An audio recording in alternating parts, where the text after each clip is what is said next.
The lecture today, we're going to talk about finding the best papers, which I realize dates me because no one uses paper anymore. But finding the best PDFs does not sound very sexy. So we switched to finding the best papers. And when I'm talking about papers, I'm talking about research papers. There are lots of ways to learn about emergency medicine.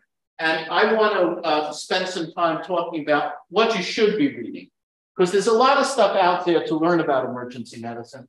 You're going to use Tintinelli, right, for the residency training. Great book. I write for it. Chapter 96 is mine. But there are some problems with it that it's good to learn emergency medicine with it. But one of the things that we teach you in a 4-year program is how you're going to learn emergency medicine the rest of your life, how you're going to do the rest of your career, how you're going to keep up to date. And up to date is not up to date. It's not a good resource, but we'll talk about why it's not. But how you're going to advance yourself, how you're going to really live up to the ideal of evidence-based medicine, which is learning the best medicine out there. So that's what we're going to talk about today. So I have lecture objectives. We're going to talk about why you don't have enough time to read every article ever published. That you would certainly, we're going to teach you critical reviewing of articles, but even then, unless you really spend a lot of time learning about research methodology, there's still biases that you could miss. Most research is crap, and I've written a lot of it.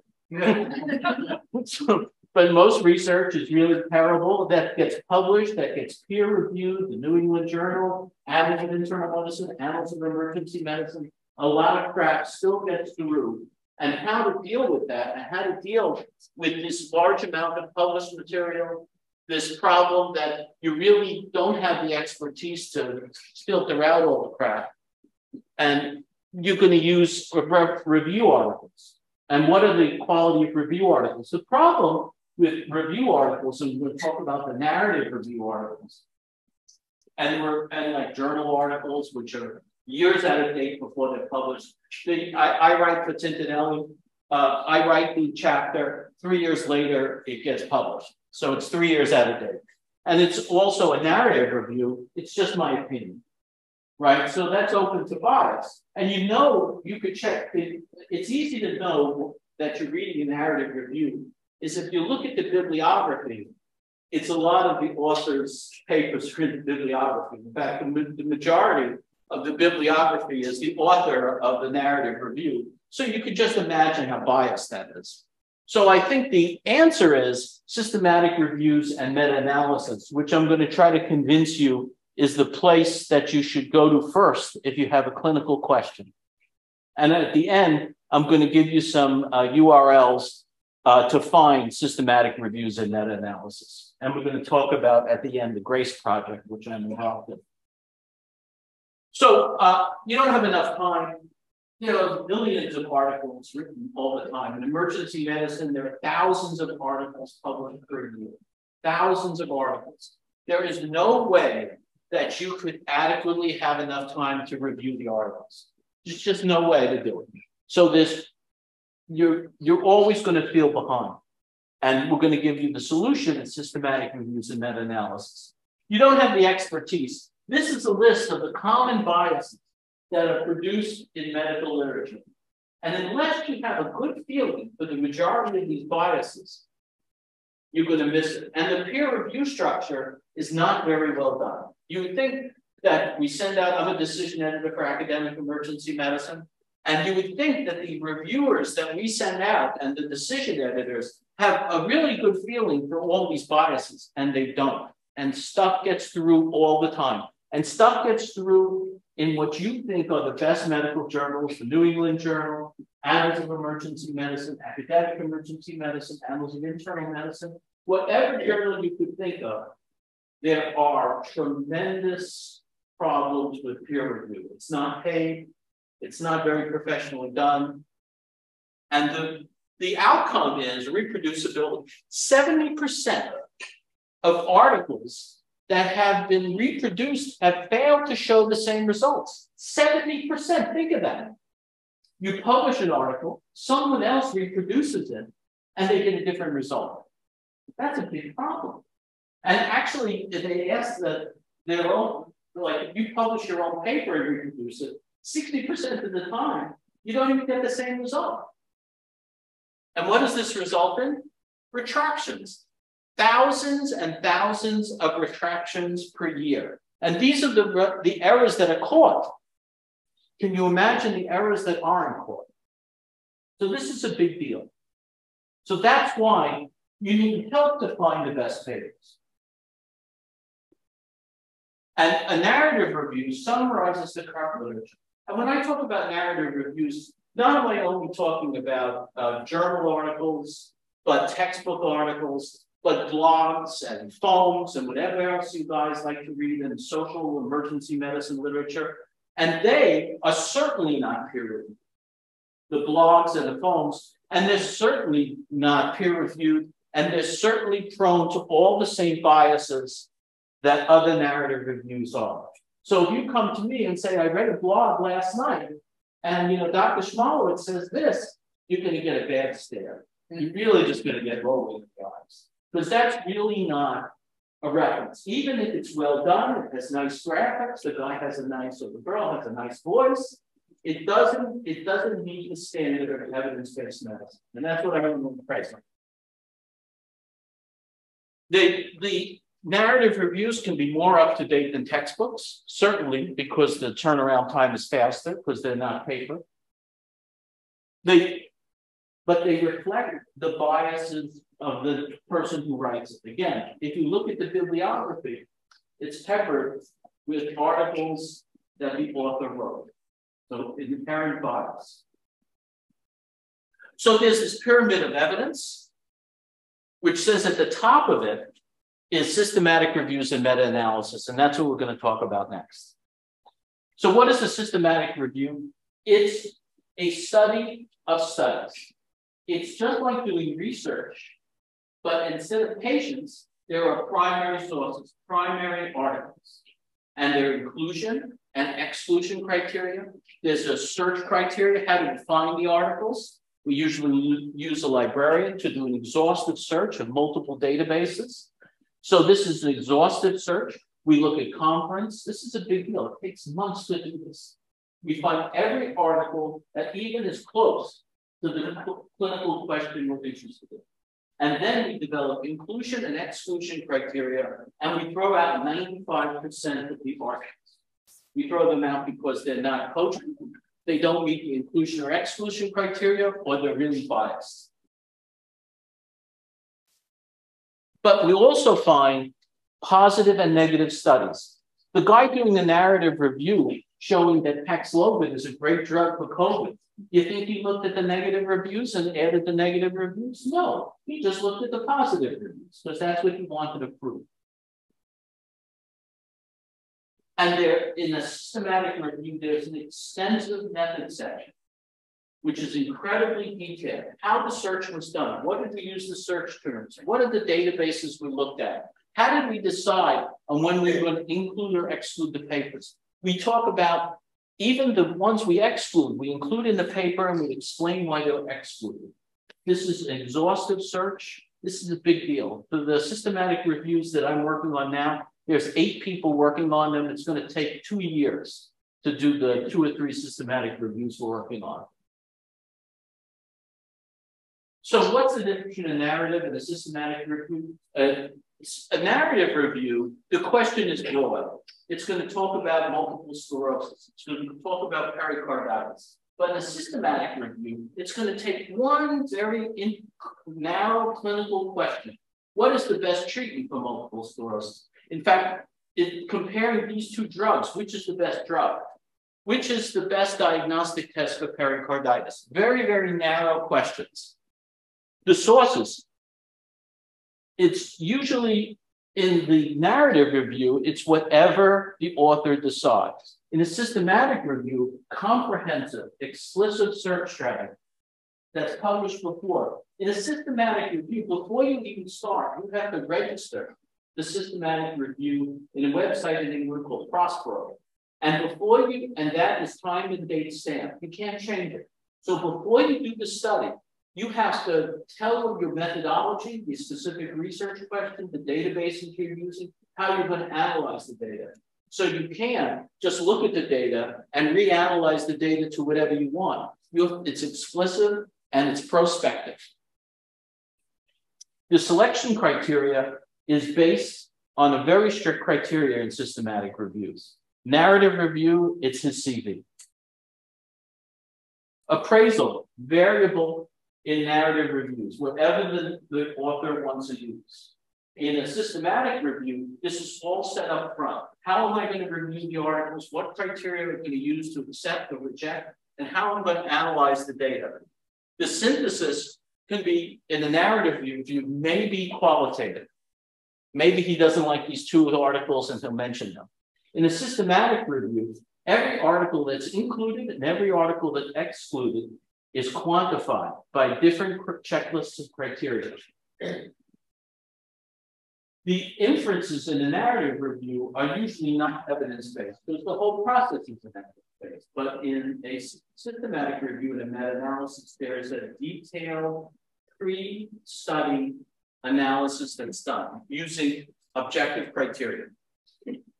The advantages of the systematic review: explicit methods limit bias, right? All those biases, those 120 different biases, we think about when we do a systematic review. When each article is reviewed for bias, each article that we include in the review, and the bias is explained and controlled. The conclusions are much more reliable. Just as in my opinion, this is the opinion of evidence-based medicine doctors. The evidence you get from a systematic review is much more reliable than a narrative review, and specifically much more narrative from any article you can find, right? You can find an article, there's so many articles out there, you could find an article confirming your belief, whatever you want. But that's not good enough. It's not good enough to treat patients. A large amount, remember we saw those thousands and thousands of articles. When I write a systematic review, the initial database for systematic reviews that I've done one where we had 10,000 articles to review. It took us a year. We searched through 10,000 articles to find the 20 that we ended up. That was an extreme case. Most systematic reviews use 2,000 to 3,000 articles as their base to look for. So this is a big deal. It's exhaustive. The advantages is when you do the systematic reviews, the results of individual patients are often, individual papers are often heterogeneous. And in the systematic review, there's a discussion of the heterogeneity. Why did this study find this result and that study found that result? That analysis is very helpful to you because it tells you if the studies are generalizable to your population. Maybe there was a bias. Maybe there was a racial or ethnic or gender bias in certain studies that have different outcomes with different population groups. That's important for you to know because you're going to treat different ethnic groups. And the reasons for the heterogeneity are often described in detail in systematic reviews and meta-analysis. Now, what's a meta-analysis? A meta-analysis, again, meta, above. Meta-analysis is you take the results of the systematic review, and instead of saying these 6 papers met the criteria and we discussed these 6 papers, now we use a statistical algorithm to combine the 6 papers into one, a meta-analysis. So instead of 6 papers that had 100 patients in, we produced one meta-analysis with 600 patients. Much more patients, much better analysis, much more reliable findings. But we use a statistical operation to combine the papers. And we account for heterogeneity, we account for different biases in different papers. We weigh the papers differently to get you a better result. So meta-analysis is the top paper. So it allows you to pool the papers from different studies. And the advantage is it's all the same benefits of a systematic review, plus it increases the sample size. So, you know, as you increase the sample size, you increase the reliability of the analysis at the end. So a much more precise effect of treatment effects or diagnostic testing, because you have just larger sample size. So where do you find it? So we're going to send this out, right? Yeah. To the residents. So I've given you these URLs to help you find the places. So the first one is the downstate library. Jimmy, they're all going to have downstate library codes to get in. Yeah, downstate IDs. So you have to use your downstate password to get in. And this specific URL, PubMed, has a specific area called clinical queries. And this is the how to get to the clinical queries in the downstate library. Clinical queries, once you put in what you're interested in, it produces systematic reviews and meta-analysis just on the clinical question you put in. So if I had a clinical question, I hope that when you work with clinical SHIP, I always have a piece of, we used to have paper, but I dated myself. Now I have a note program that I keep notes in when I have a clinical question. And I, after doing this for 40 years, have a lot of clinical questions because I've questioned everything I've always thought I learned a few times now. And when you work clinically and you want to know, does meclizine work for vertigo? Does anyone know? Is there any data out there? It just doesn't work. There's a systematic review that was just published that said it doesn't work and you shouldn't probably use it. But those kind of clinical questions, if you put it in, you'll find a systematic review that was published 2 weeks ago on meclizine and vertigo. But these kind of basic things that I think we've all learned and we've all used many, many times, you should think about. And you should think about all the things that people are telling you to do, and you should question. And that's what we want. That's how evidence-based medicine works. And I think that's how you learn evidence-based medicine. And that's how you should practice in the future, because medicine changes all the time. And to keep up with it, there's no way to look at the literature, just find an article, right? Because there are too many articles. There's a lot of crap out there. It's very difficult to tell what the crap is. But systematic reviews and meta-analysis, there's a group of people who really understand research methodology, who are straining out and taking out most of the crap and sending you what they think is the best study. Now, there aren't bad systematic reviews to rejected many, but some of them do get through, and there is ways to judge through critical reviewing of systematic reviews. And we're going to go over that in one of the evidence-based journal clubs, is how to look at a systematic review and what qualities to look for. The TRIP database is, this is an excellent database that when you put in a clinical question into the TRIP database, you get out systematic reviews automatically. And this is an excellent resource for clinical questions. So instead of just doing a PubMed search, or God forbid you should do a Google Scholar search, never do that on the pitch. If Google Scholar or just a Google search, it's even worse. Google Scholar is a little bit better than Google, but none of them are really acceptable in evidence-based medicine, right? You should be looking for systematic reviews. The downstate library, the TRIP database are excellent. The Cochrane library is just it's through downstates, by the way. The Cochrane library is just a library of systematic review. These are probably the highest quality systematic reviews. If you've ever looked at ones, they're like 300 pages long. We don't have to read the whole 300 pages. There's an executive summary. But these are the highest quality systematic reviews.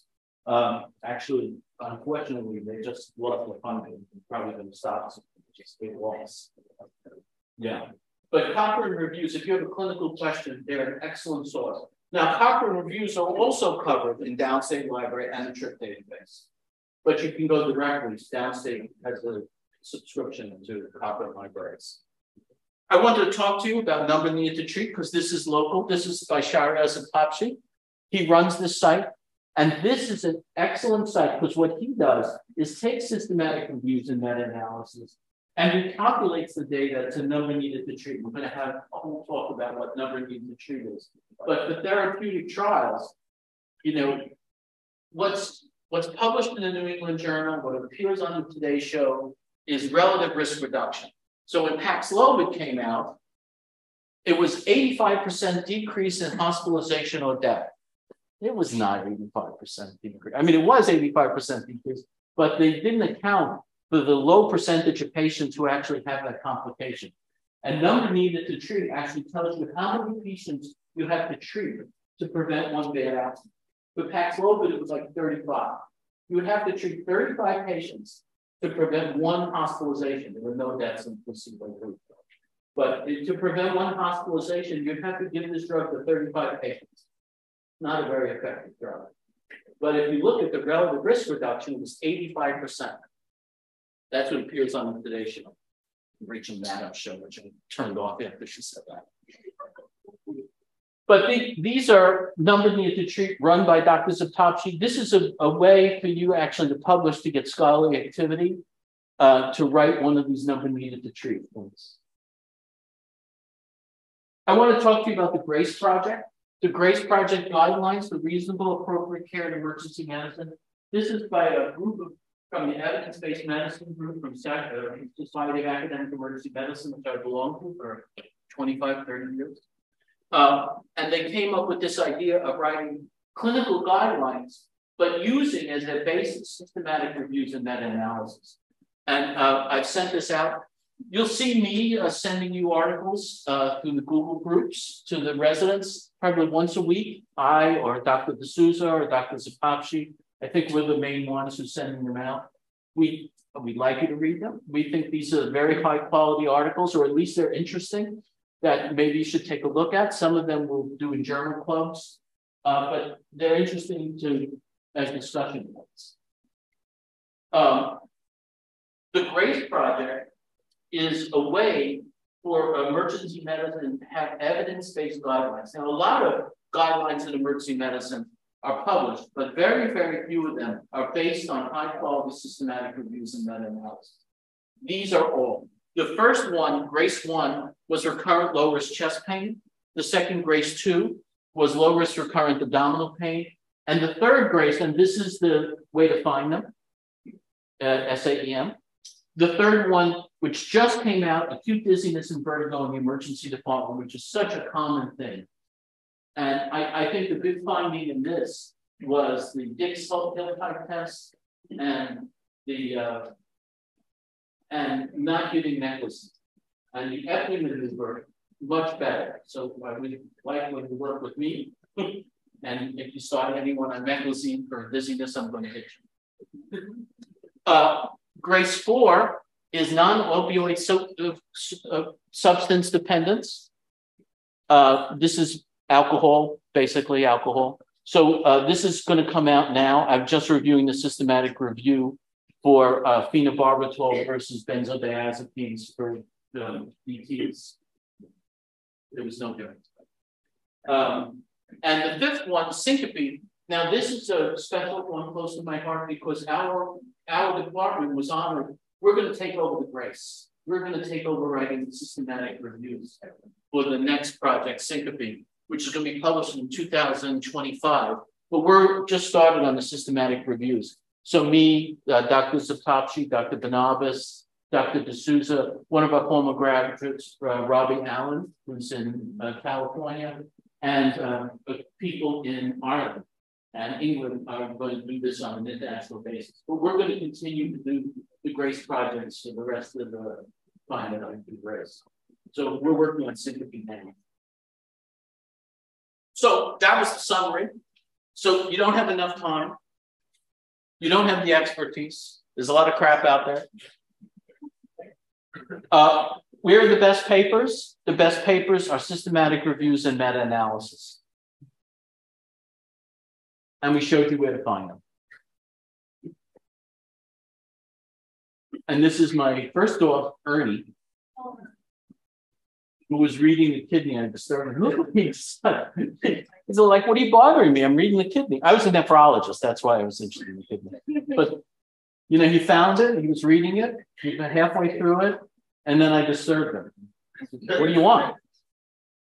Doesn't that look like, what do you want? Yeah.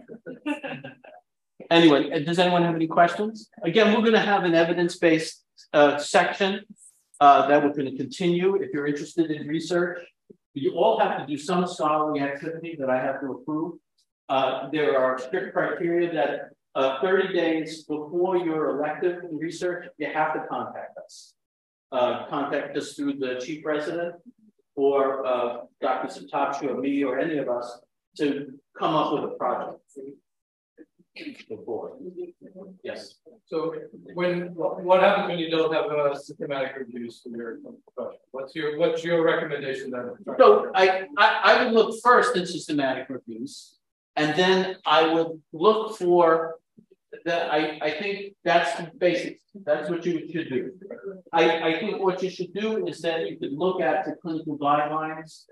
But I think if you don't find a systematic review or meta-analysis, then the most recent article is probably the best. But if you have questions about an article, then please feel free to send it to me or Satachi or D'Souza or Banabas about you. If you're thinking of altering your clinical practice, or you just find an interesting article that's different than what you assume, send it to us first and let's discuss it. I think that's the best way to do it. Because there's a lot of stuff out there. And just because it's published in a big name journal does not mean it's high quality. Not at all. A lot of stuff we have to do and that we do that are the sepsis guidelines. Yeah. That that the reason to do these clinical guidelines are to show administrators what they should do. The problem before is that administrators would read some articles, and this would go up the chain to CMS, to Medicare, and they would say, oh, this is what we have to do, without looking at systematic reviews or meta-analysis, and just deciding this is what we should do, and they make us all do this crap. That's not evidence-based. Anyway, any questions? Thank you very much.